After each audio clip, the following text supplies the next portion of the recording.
Finland is one of the most northern countries of Europe, borders with Sweden, Norway, and Russia. Helsinki seems fairly small, but there's like 1.2 million people live here. It's only 5.5 million people live in whole Finland. But the winters in Finland are always pretty harsh. I mean, the sun rises, or it usually doesn't even rise really, because it's always like kind of gray and might be snowy or even rainy, whatever it is, like super windy. But the sun is supposed to rise around 10 o'clock a.m. and then it sets again at 4 p.m. So the sun's out only for 6 hours. I think that's one of the reasons why like Finnish people are really good at winter sports, because the winters are really harsh, and the only way to pass by those winters is kind of like come up with some activities to do.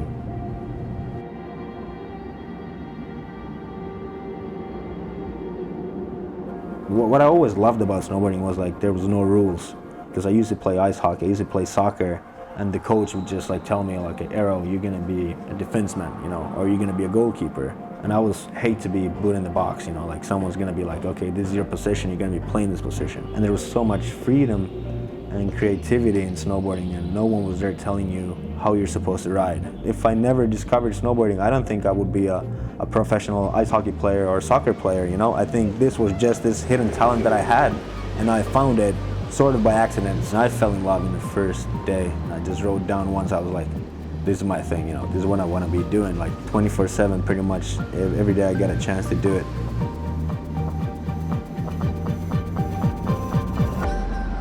I mean, first of all, I wanted to be like a great overall rider that could like really master all aspects of snowboarding.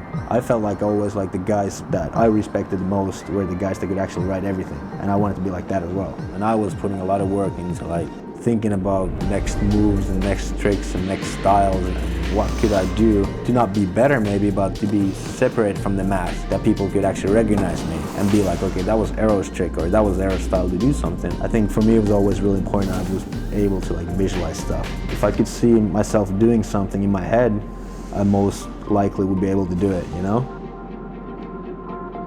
I've had situations when I've done great in a contest, but I'm still not happy, you know? And there's moments when I'm happy even I didn't do well. But I have these like expectations on how I should be able to perform and how I'm supposed to be able to do this trick to make it look the way I wanted to make it look. So I was never that dude who would be crying over not making the podium. I would be crying more about like not landing my trick or not doing it the way that I wanted to, or just I felt like I was always doing it for the right reasons, not because I wanted to win. But I think that also comes from filming video parts, because I filmed 13 video parts, so like 13 years in a row. In the video parts, you're only fighting against yourself. You know, you're the one to decide if you made that trick good enough. You know, so I always transform that same idea into contest as well. If I wasn't happy on like how that trick looked in the air, like I didn't care if I podiumed or didn't, you know, as soon as it looked good, I was happy.